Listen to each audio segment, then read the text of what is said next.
கிறிஸ்துவில் அன்பானவர்களே, இன்றைய நாளுக்கான கர்த்தருடைய வார்த்தை எரேமியா 2ஆம் அதிகாரம் 21, 22 2 வசனங்கள்.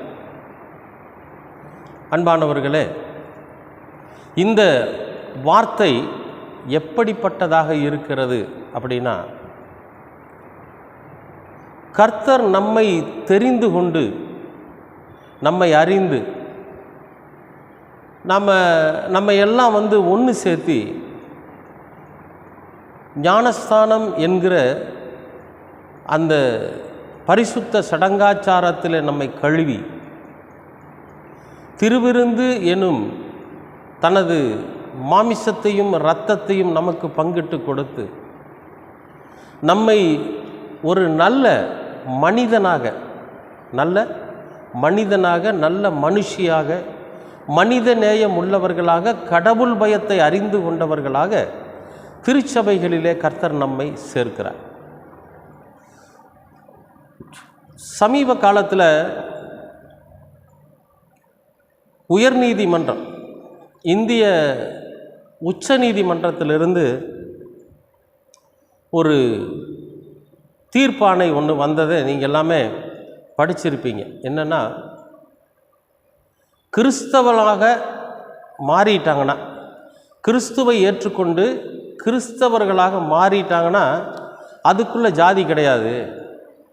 எஸ்சி, எஸ்டி, பிசி, எம்பிசி அப்படியெல்லாம் கிடையாது. சில மக்கள் என்ன பண்ணாங்க, நாங்கள் கிறிஸ்தவர்களாக மாறினாலும் நாங்கள் தலித் சமுதாயத்தை சார்ந்தவர்கள் தான் சொல்லி வழக்கு தொடர்ந்துருந்தாங்க.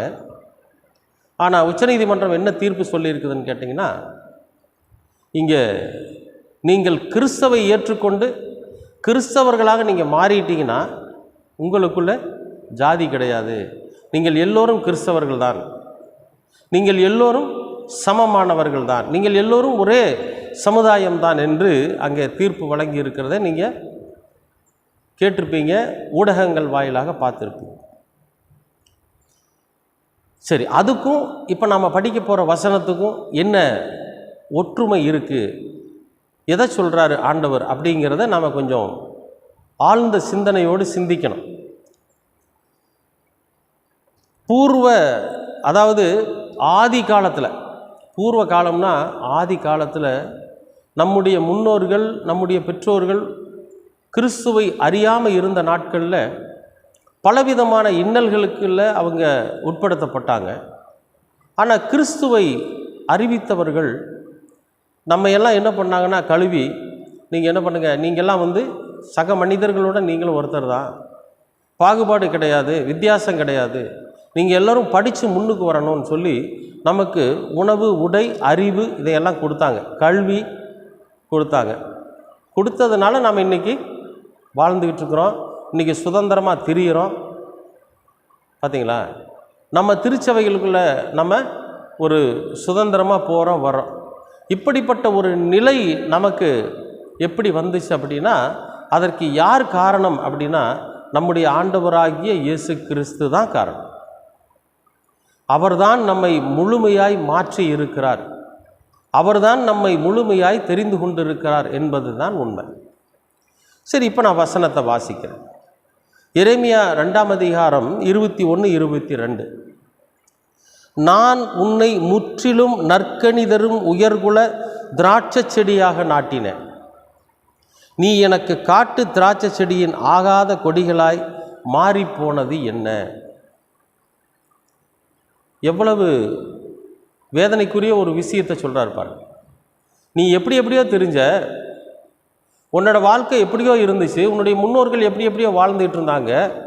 இப்போ இவங்க எல்லாரிடத்திலிருந்து உன்னைய எடுத்து கழுவி உன்னை பரிசுத்தப்படுத்தி உனக்குள்ள இருக்கிற பாவங்களை எல்லாம் விலக்கி உனக்கு படிப்பு கொடுத்து, அறிவு கொடுத்து, நல்லதொரு கல்வியை கொடுத்து, நீ எனக்கு பிரயோஜனம் உள்ளவனாக இருப்ப, நீ என்னை மதிக்கிறவனாக இருப்ப, நீ எனக்குள்ளே வாழ்கிற போது மனித நேயத்தோடு மற்றவர்கள் மீது அன்பு செலுத்துகிற அந்த பிரமாணங்களை நிறைவேற்றுகிறவனாய் நீ வாழ்வ அப்படிங்கிற ஒரு நம்பிக்கையோடு நான் உன்னை கொண்டு போய் திருச்சபைகளுக்குள்ளே நட்டினேன், திருச்சபையில் உன்னை சேர்த்துனேன்.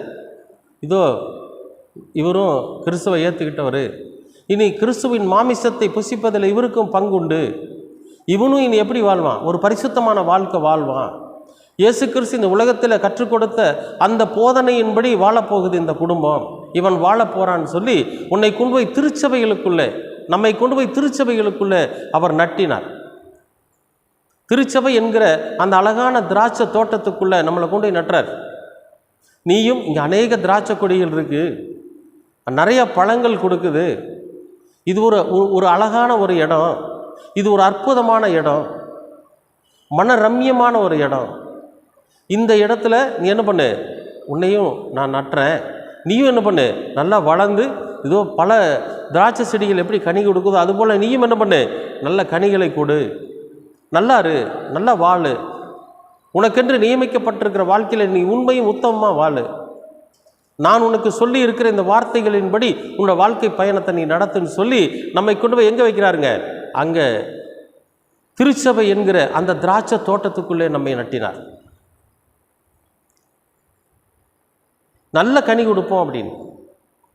ஆனால் நீ எனக்கு காட்டு திராட்சை செடியின் ஆகாத கொடிகளாய் மாறி போனது என்ன? காட்டு திராட்சை செடினா அது கசக்கும். திராட்சை செடியிலேயே நிறையா இருக்குது, நிறையா விதவிதமான பழங்கள் இருக்குது. அந்த மாதிரி இது காட்டு திராட்சை செடி, கண்டபடி முளைச்ச திராட்சை செடி, அது கசப்பாக இருக்கும். அப்படிப்பட்ட கனியை நீ கொடுத்தது என்ன? இப்போ ஒரு நம்ம வீட்டில் ஒரு நல்ல ஒரு பையனை, 3 பசங்க 4 பசங்க இருக்கிறாங்க, அல்லது 2 பசங்க இருக்கிறாங்க, அவங்கள நம்ம வளர்த்துறோம், நல்லா படிக்க வைக்கிறோம், நல்ல அறிவு கொடுக்குறோம், நல்ல ஞானத்தை கொடுக்குறோம், நம்முடைய சம்பாத்தியத்தை எல்லாம் அவனுக்கு கொடுத்து நம்முடைய ஜீவன் முழுவதும் உழைச்சி சம்பாரித்து அந்த பையனுக்கு நல்ல ஒரு படிப்பு, நல்ல ஒரு வேலை வாய்ப்பு, நல்ல ஒரு திருமணத்தை பண்ணி வச்சு அவன் நம்மளை பார்த்துக்குவான் கடைசி காலத்தில் அப்படின்னு சொல்லி அவனை வளர்த்தி நம்முடைய உடைமைகள் எல்லாம் அவன் பேரில் எழுதி வச்சு, நம்முடைய வீட்டை அவன் பேரில் எழுதி வச்சு, எல்லாத்தையும் பையனோட பேரில் எழுதி வச்ச அடுத்த நாள் நம்மளை கொண்டு போய் முதியோர் இல்லத்தில் அவன் விட்டான்னு வைங்க, எப்படி இருக்கும்?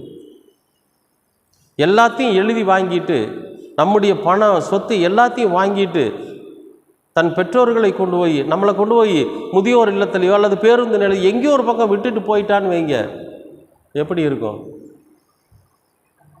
எவ்வளோ வேதனையாக இருக்கும்? அது போன்ற வேதனையைத்தான் இங்கே கர்த்தர் வெளிப்படுத்துகிறார். என்னென்னு, நீங்கள் நல்ல கனி கொடுக்கும் திராட்சையாக நினச்சேன், ஆனால் நீங்கள் காட்டு திராட்சை செடிகளின் கனிகளை கொடுத்தது. இன்றைக்கி பாருங்கள், திருச்சபைகளுக்குள்ளே எவ்வளவு பிரச்சனைகளை பண்ணுறோம் தெரியுமா? ஜாதி பிரச்சனை. நாங்கள் பிசியிலேருந்து கிறிஸ்தவை ஏற்றுக்கிட்டோம், நீங்கள் எஸ்சியிலேருந்து கிறிஸ்தவரை ஏற்றுக்கிட்டீங்க, நீங்கள் எஸ்டியிலேருந்து கிறிஸ்தவங்களை ஏற்றுக்கிட்டீங்க. இன்றைக்கி எங்கே கிறிஸ்தவத்துக்குள்ளே அதிகமாக ஜாதி பிரச்சனை, கிறிஸ்தவத்துக்குள்ளே அதிகமாக மொழி பிரச்சனை, திருச்சபைகளுக்குள்ளே. அப்போ திருச்சபைக்குள்ளே பார்த்தீங்கன்னா அந்த திருச்சபையை நடத்துகிற போதகர் என்ன சமுதாயத்தை சார்ந்தவர்னு முதல் பார்ப்பாங்க. அப்போ அந்த சமுதாயத்தை சார்ந்தவங்கள்லாம் சர்ச்சுக்குள்ளே இருந்தாங்கன்னா அவங்கெல்லாம் அவருக்கு சப்போர்ட் பண்ணுவாங்க, மற்றவர்களை எதிர்ப்பாங்க. இன்னும் சொல்லப்போனால் ஒரு சில ஆலயங்களில் ஐயர் அதாவது நடத்தக்கூடிய போதகர் ஒரு சமுதாயத்தை சார்ந்தவராக இருக்கிறார்னு வைங்களேன், அந்த ஆலயத்தில் காணிக்கை எடுக்கிறது முதல் கொண்டு எல்லாமே அந்த சமுதாயத்தை சார்ந்தவங்களாக தான் இருப்பாங்க. காணிக்கை என்றது அந்த சமுதாயத்தை சார்ந்தவங்களாக தான் இருப்பாங்க. மற்ற சமுதாயத்தை சார்ந்தவங்க உள்ளே போனாங்கன்னா இல்லை நீங்கள் போங்க நாங்கள் பார்த்துக்குறோன்ட்டுவாங்க. அப்புறம் தொடர்ந்து என்ன பண்ணுவாங்க தெரியல, அவங்க ஆதிக்க சக்தியாக மாறிடுவாங்க. அடுத்தடுத்து வரக்கூடியவங்க என்ன பண்ணுவாங்க, நம்முடைய சமுதாயத்தை சார்ந்தவங்களாக தான் இருக்கணும்னு சொல்லி அந்த ஆலயத்துக்கு வரப்போகிற போதகர்களை கூட தன்னுடைய சமுதாயத்தை சார்ந்தவங்களை கேட்டு வாங்கிக்குவாங்க. எவ்வளவு பெரிய அசிங்கமான ஒரு காரியத்தை செய்கிறாங்க தெரியுமா? இதுக்கா ஆண்டவர் நம்மை முழுசாக கழுவினார்? இதுக்காகவா நம்மை பரிசுத்தப்படுத்தினார்? இதுக்காகவா நம்மை தெரிந்து கொண்டார்? நம்ம என்ன சொல்கிறோம், நான் தாயின் கற்பத்தில் இருக்கும்போதே நீர் என்னை தெரிந்து கொண்டீர்னு சொன்னமே, அந்த வார்த்தை எங்கே? உம்முடைய வார்த்தையின்படி நடப்பேன்னு சொல்லி நாம் ப்ராமிஸ் பண்ணணுமே, எங்கே அந்த சத்தியம் என்னாச்சு? அன்பானவர்களே, கர்த்தர் மனம் நொந்து சொல்லுகிற வார்த்தைங்க அது. நீங்கள் தப்பாக நினைக்கக்கூடாது. என்ன பிரதர் இப்படி சொல்கிறாருன்னு. இன்றைக்கி ஒவ்வொரு திருச்சபைகளுக்குள்ளே போய் பாருங்கள், எத்தனை விஷயம் நடக்குது தெரியுமா? மிகப்பெரிய ஊழியக்காரன்னு சொல்கிறாங்க சில பேர். நாங்கள் தான் ஆண்டவருடைய நேரடி ரெப்ரசன்டேட்டிவ்னு சொல்கிறாங்க. அவங்க ஜாதி பிரச்சனை. அவர்களுடைய அலுவலகங்கள்லையும் சரி, அவர்களுடைய எல்லாத்துலேயும் அவங்க ஜாதிக்காரர் தான் இருப்பாங்க, வேறு ஜாதிக்காரர் இருக்க மாட்டாங்க. இந்த ஜாதி பிசாசு எப்படி போகும்? எவ்வளவு தான் நம்ம வேதத்தை எடுத்து போதித்தாலும், எவ்வளவு தான் வேதத்தை நம்ம உள்வாங்கி பேசினாலும், நமக்குள்ளே இருக்கக்கூடிய விஷயம் இப்படிப்பட்டதாக இருக்குமானால் அது மனிதநேயமற்ற செயல் தானே. இதுக்காகவா கர்த்தர் நம்மை தெரிந்து கொண்டார்? இதற்காகவா நமக்கு ஒரு பெரிய திருச்சபையை கொடுத்துருக்கிறார்? நினச்சி பாருங்க. ஆண்டவர் சொல்கிறாரு, கசப்பான பழங்களை கொடுக்கறது இல்லை, கசப்பான அனுபவங்களை நீங்கள் கொடுக்குறீங்க. அடுத்த வார்த்தை சொல்கிறாரு, இதையெல்லாம் நீ பண்ணுறேன்னு வச்சுக்க, இதையெல்லாம் நீ பண்ணிகிட்ருக்கிற, அதுக்கப்புறம் நீ நான் மனம் திரும்பிட்டேன்னு சொல்கிற.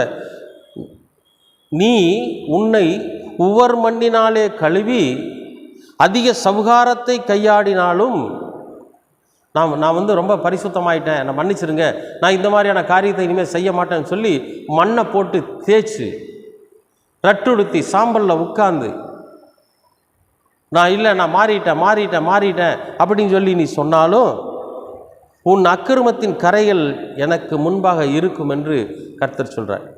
நீங்கள் அதுக்கப்புறம் நீங்கள் என்ன தான் நான் ரொம்ப பரிசுத்தவானா இருக்கிறேன், நான் ரொம்ப கர்த்தரால் ரட்சிக்கப்பட்டவனாக இருக்கிறேன் அப்படின்னு ஒரு முறை பரம ஈவை ருசி பார்த்து பின்வாங்கி போனவனை புதுப்பிப்பது கூடாத காரியம். அவன் ஒவ்வொரு நாளும் இயேசு கிறிஸ்துவை சிலுவையில் அறைந்து கொண்டிருக்கிறான் என்று வேதம் சொல்லுது. ஒரு முறை பரம ஈவை ருசி பார்த்து, ஒரு தடவை கர்த்தர் உன்னை என்ன பண்ணிட்டாரு? ஆண்டவராகிய இயேசு கிறிஸ்துடைய ரத்தத்தை கொடுத்து, மாமிசத்தை கொடுத்து, உன்னை முழுமையாய் மாற்றி, நம்மளையெல்லாம் உங்களுடைய திருச்சபைக்குள்ளே நட்ட வச்சு ஒரு நற்கனி தரும் செடியாக இருப்போம்னு நாம் நினச்சி நட்டி வச்சாரு. நாம் காட்டு திராட்சை செடிகளைப் போல கசப்பான பழங்களை கொடுத்து கர்த்தருடைய இருதயத்தை நோகடித்திருக்கிறோம். இன்னைக்கு நிறைய ஆலயங்கள் அதுதான் நடக்குது. ஆனால் இவங்க எல்லோரும் மறுபடியும் தான் என்னதான் நான் பரிசுத்தப்படுத்திக்கிட்டேன், நான் சுத்தமாயிட்டேன், நான் உண்மையுள்ளவனாக இருக்கிறேன்னு நீ சொன்னாலும், ஒரு முறை உன்னை பரிசுத்தப்படுத்தி ஆலயத்துக்குள்ளே கொண்டு போய் விட்டார், அங்கே நீ செஞ்ச அக்கிரமம் இருக்குது பார்த்தியா, அது என் கண்ணு முன்னாலேயே இருக்குன்னு சொல்கிறேன். சரி, நான் எதுக்காக இன்றைக்கி இந்த வார்த்தைகளை நான் உங்களுக்கு சொல்கிறேன்னா, ஒரு சில ஆலயங்களுக்கு நான் போனப்போ இப்படிப்பட்ட அனுபவங்களை பார்த்தேன், அனுபவங்களை அனுபவித்தேன். நான் ஒரு ஆலயத்துக்கு பிரசங்கிக்க போகிறேன். போன உடனே அந்த ஆலயத்தினுடைய செக்ரட்டரி, அதாவது செயலாளர், எடுத்த உடனே கேட்ட கேள்வி, நீங்கள் என்ன ஆளுங்கன்னு கேட்டார். புரியல இங்கே எனக்கு அப்படின்னா. இல்லை, நீங்கள் என்ன சமுதாயத்தை சார்ந்தவர், ஏன் அப்படி கேட்குறீங்க அப்படின்னு. இல்லை, இங்கே ஒரு குறிப்பிட்ட சமுதாய மக்கள் மட்டும்தான் இருக்கிறோம், அதுக்கு எங்கள் சமுதாயத்தை ஆளாக இருந்துச்சுனாக்கா எல்லோரும் சுவிசேஷத்தை நல்லா கேட்பாங்க, கூட்டம் வரும் அப்படின்னு சொல்லி அவர் சொன்னார். ஐயா, நான் நெடுந்தூர பயணமாக இங்கே வந்திருக்கிறேன், நெடுந்தூரம் பயணப்பட்டு வந்திருக்கிறேன். எங்கள் ஊர்லேருந்து கிட்டத்தட்ட 300-400 கிலோமீட்டர் தாண்டி வந்திருக்கிறேன். என்னை வர சொன்னதுனால தான் வந்தேன். பரவாயில்ல, ஆண்டவருக்கு சித்தம் இருந்தால் கூட்டம் வரட்டும், இதில் ஜாதியோ இனமோ மொழியோ தேவையில்லை, நான் என்ன சமுதாயத்தை சார்ந்தவன் உங்கள்கிட்ட சொல்லணுங்கிற அவசியம் இல்லைன்னு சொல்லிட்டேன். இல்லை பிரதர் சொன்னீங்கன்னா, இல்லை நான் சொல்லலை, நீங்கள் என்ன அனுமதிக்கலைனாலும் பரவாயில்ல அப்படின்னு சொல்லிட்டேன். அப்போ நடந்தது என்ன தெரியுமா? ஆண்டவரோட சமூகத்தில் ஒரே ஒரு நிமிஷம்தான் முழங்கால் போட்டு அப்படியே பயங்கரமாக கைகளெல்லாம் தூக்கி வானத்தை பார்த்தெல்லாம் அழுகலை. ஒரே ஒரு நிமிஷம், ஆண்டவரே இது என்ன வாழ்க்கை, ஏன் இப்படி இருக்குது இந்த சமுதாய மக்கள்கிட்ட, இந்த மனித சமுதாயம் ஏன் இப்படி கெட்டு போயிட்டுருக்கு, தேவாலயத்துக்குள்ளே இவ்வளோ பிரச்சனையா அப்படின்னு நினச்சிட்டு, சரி இன்றைக்கி அவங்க என்னை பேச அனுமதிச்சா மறுபடியும் தொடர்ந்து 2 நாளைக்கு பேசணும், உங்களுக்கு சித்தம் உண்டானா பேச வைங்கன்னு சொல்லிவிட்டு ப்ரேயர் பண்ணிட்டு விட்டுட்டேன். சரி, அவர் வந்தார். சரிங்க பிரதர் பேசுங்க, என்னன்னு பார்ப்போம் அப்படின்ட்டு போயிட்டார். கர்த்தர் பேசுகிறாருங்க. கர்த்தருடைய வார்த்தை அங்கே மிக அற்புதமாக இருந்துச்சு. எல்லா கூட்டத்துக்கும் பல கன்வென்ஷன்லாம் பேசுகிறப்ப என்ன பண்ணுவாங்க தெரியுங்களா? இயற்கை சூழல் எங்களுக்கு சாதகமாக இருக்கணும், மழை வரக்கூடாது, மழை வந்து இந்த கூட்டத்தை கெடுத்துடக்கூடாது அப்படின்னு சொல்லி தான் ப்ரேயர் பண்ணுவாங்க. நான் முதல் நாள் கூட்டத்திலே சொன்னேன், என்ன தெரியுமா? நாளை தினத்தில் கடுமையாக மழை வரும், ஆனால் இந்த கூட்டத்திற்கு தடை இருக்காது அப்படின்னு. இது நான் சொல்லலை, நீங்கள் எதிர்பார்த்துட்டு இருக்கிற ஒரு குறிப்பிட்ட சமுதாயத்தை சார்ந்தவன் இந்த இடத்துல வந்து நின்று சொல்லுவான், நீங்கள் எதிர்பார்த்துருக்கிறீங்களே, அப்படிப்பட்ட மனிதன் சொல்லலை. கடவுள் உடைய வார்த்தையை சொல்லுகிற, கடவுளுடைய வார்த்தையை உங்களுக்கு பிரசங்கிக்கிற ஒரு சாதாரண மனிதனாக சொல்லுகிறேன். நாளைக்கு மழை வரும், கூட்டத்திற்கு தடை வராதுன்னு. அதே மாதிரி அடுத்த நாள் மழை, சாயந்தரம் முதல் அன்னைக்கு வந்ததை விட அதிகமான கூட்டம். கர்த்தர் ஜாதி வித்தியாசம் பார்க்குறவர் இல்லை, கர்த்தர் மொழி வித்தியாசம் பார்க்குறவர் அல்ல, கர்த்தர் இன வித்தியாசம் பார்க்குறவர் அல்ல. அப்படி பார்த்தோம்னா கசப்பான கனியை கொடுக்கும்.